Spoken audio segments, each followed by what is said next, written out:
નમસ્કાર મિત્રો, સ્પર્શ ફાઉન્ડેશનમાં ફરી એક વખત આપ બધાનું સ્વાગત છે. મિત્રો, આજે આપણે જઈ રહ્યા છીએ એક નવી જ જગ્યાની મુલાકાતે, જે ગીર સોમનાથ જિલ્લાનું પેરિસ ગણાય એવું સાસણ. તો આવો આપણે બધાને સાસણની સફર કરાવું અને સાસણની મજા લેવડાવું. આપણે સાસણની અંદર શું શું જોવાના છીએ અને આપણને એ વસ્તુ માટે કેટલી જાણકારી છે એ હું આપને જણાવું છું. તો ચલો આપણે બધા સાસણની મુલાકાતે જઈએ.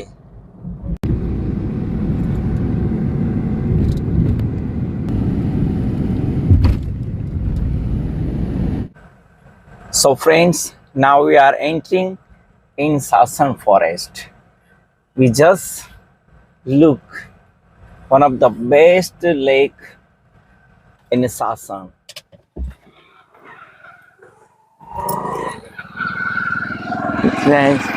આવો મિત્ર, જે વસ્તુનું વર્ણન થાય છે એ જ વસ્તુને અત્યારે હું આપને બતાવી રહ્યો છું. કેવો અદ્ભુત નજારો છે, કેટલી અદ્ભુત આહલાદકતા જોવા મળે છે. આવું અભયારણ્ય, આવો જળનો સ્ત્રોત, મિત્રો આ સીન, આ નજારો એ કેટલી અદ્ભુત દેખાય છે. ખરેખર કોઈકે કીધું જ છે ને કે ગીર સોમનાથનું પેરિસ એટલે સાસણ, અને સાસણ એટલે Gir Somnath. So friends, let's come with me. We are just going with the Sasan. Please come with me.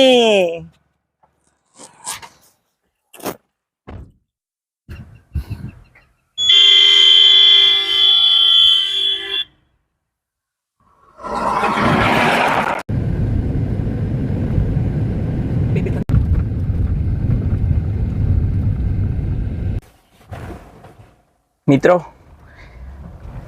આપણી શરૂઆત થઈ ગઈ છે સાસણ ગીરના રિસોર્ટની. આપણે અત્યારે જે જય સોમનાથ ફાર્મ હાઉસની અંદર અત્યારે આપણે પ્રવેશી રહ્યા છીએ, અને એનો કેવી ફેસિલિટી એની છે એ ફેસિલિટી હવે આપણે બધા જોઈ શકીએ. અહીંનો જે સિનેરીઓ છે એ સિનેરીઓ ખૂબ જ સરસ અને આહલાદક છે, અને એટલો સુંદર છે કે આ સિનેરી, શું સુંદર હવા છે, કેટલી શુદ્ધ હવા છે, કેટલી શુદ્ધ આબોહવા છે. જોઈએ છીએ ચલો આ રિસોર્ટની એક મુલાકાત. જો મિત્રો, આ જે ગીરનું ઘરેણું એટલે કેસર કેરી, આ કેસર કેરી અત્યારે આપ બધા જોઈ રહ્યા છો. આ જ કેરી આપણા બધાના ઘરની અંદર આવે છે, અને આ કેરીની આપણે મહેક બધા લઈએ છીએ. જો મિત્રો, મેં જેમ આપણે આગળ વાત કરી છે એ આ કેરી છે, કેટલી સુંદર અને કેટલી સ્વાસ્તિક છે. જો અત્યારે હાથમાં લે છે ને તો મોઢાની અંદર પાણી આવી જાય છે. તો આ કેરી જ્યારે પાકશે અને આ કેરી જ્યારે આપણા ઘરની અંદર આવે ત્યારે આની કેટલી સોડમ અને કેટલી ખુશ્બુ વર્તતી હશે.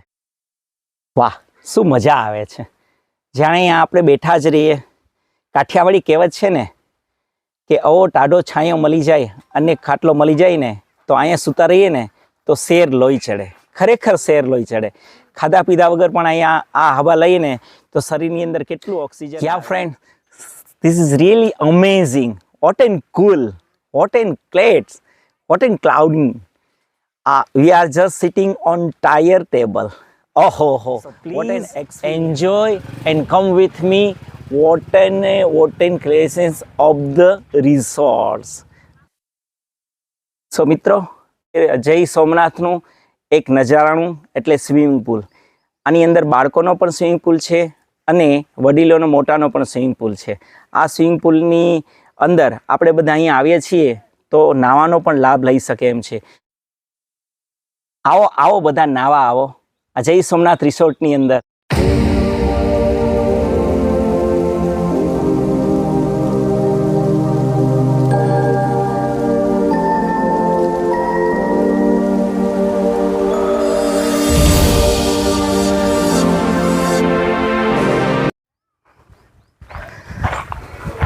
વાહ, કેવો અદ્ભુત વાણનો ખાટલો છે, જે દેશી ગામડાની યાદ અપાવે.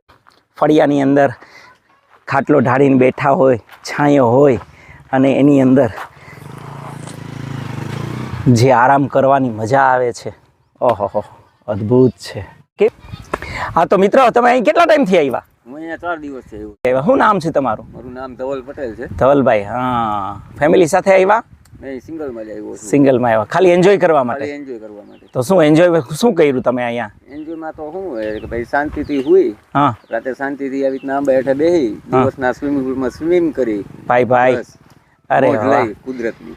તો આખી મતલબ જગતના વાતાવરણથી દૂર દૂર. અને એકદમ શાંતિવાળું વાતાવરણ. ના ના, સારું સારું ધવલભાઈ, તમારો એક્સપિરિયન્સ ઘણો સારો છે અને તમે અહીંયા આવ્યા છો તો અમારા જે બીજા કસ્ટમરો આવશે એને તમારે જેવી મોજ મળશે ને? પૂરેપૂરી જ મોજ મળશે. હા હા હા.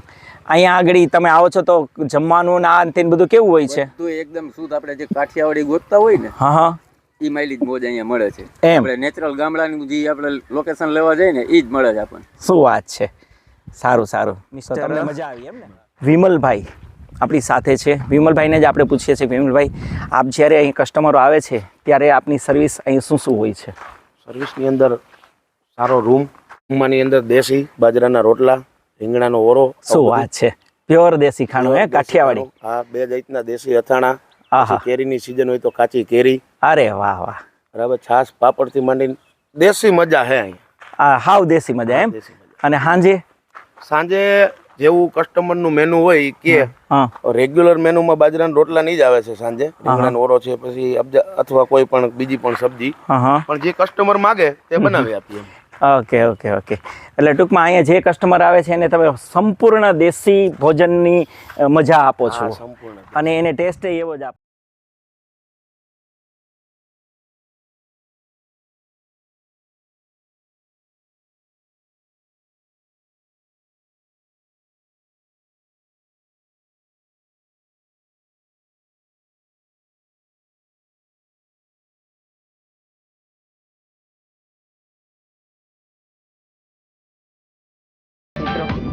આપણે બધા જે રૂમની મુલાકાત લઈએ છીએ એ રૂમ પણ ઘણા સરસ છે અને આરામદાયક છે. આવો, રૂમની ફેસિલિટી તો આપણે જોઈએ જ છે, પણ કઈ સગવડ છે ને એ સગવડ પણ આપણે જોતા જ આવીએ છીએ. મિત્રો, કેવો એકદમ કમ્ફર્ટેબલ બેડ છે કે જે માસ્ટર બેડ તરીકે પણ આપણે એનો ઉપયોગ કરી શકીએ એમ છીએ. બસ બીજું જોઈએ શું? રૂમની બહાર જ એક સરસ મજાનું આંગણું છે જેને આપણે ફળિયા તરીકે ઓળખીએ છીએ. આવો, એ ફળિયાની અંદર આ લોકોએ બેન્ચો પણ ગોઠવેલી છે. રાત્રે બેઠા હોય ત્યારે આ બેન્ચની ઉપર બેસી અને અદ્ભુત ઠંડા વાયરાની મોજ આપણે લેતા હોઈએ છીએ. બસ બેઠા જ રહીએ, કાંઈ જ એટલે કાંઈ જ બીજી ચિંતા નહીં. જગતના ઘોંઘાટથી બહુ બધા દૂર છીએ આપણે અને આ જે વાતાવરણ છે એ શાંતિમય વાતાવરણ આપણને મળ્યું છે. તો જય સોમનાથ રિસોર્ટની આ એક જ મોનોપોલી છે કે લોકો તમામ પ્રકારની સગવડો ભૂલી અને અહીંયા અગવડમાં આવે છે, પણ એ અગવડ જ કેટલી સરસ મજાની અદ્ભુત સગવડ થઈ જાય છે. એ just enjoying with the nature.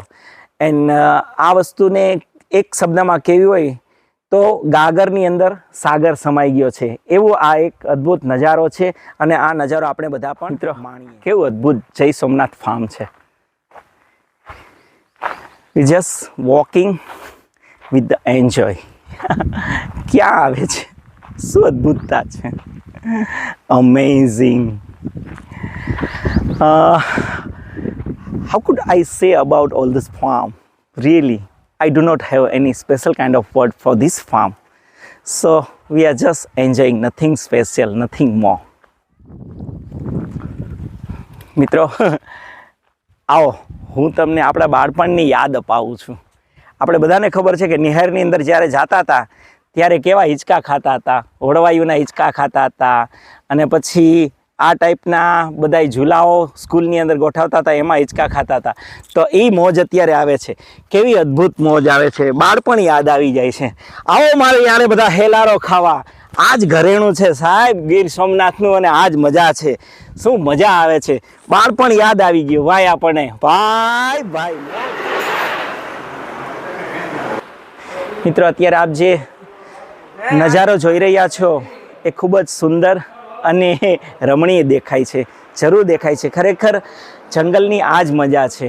અહીંયા આગળ આવીએ ને તો આપણે દુનિયા ભૂલી જઈએ છીએ અને બસ એન્જોય જ કર્યા કરીએ છીએ. તો આપ બધાને વિનંતી છે કે એક વખત જ્યારે આપ અહીંયા પધારો સાસણની અંદર ત્યારે જય સોમનાથ રિસોર્ટની જરૂર મુલાકાત લેજો. છે ને અદ્ભુત નજારો, છે ને અદ્ભુત સુખ શાંતિ. તો આવો, આ રિસોર્ટની આપણે બધા મુલાકાત લઈએ અને આપણી જાતને એન્જોયથી ને ધન્યવાદ કરીએ. Thank you.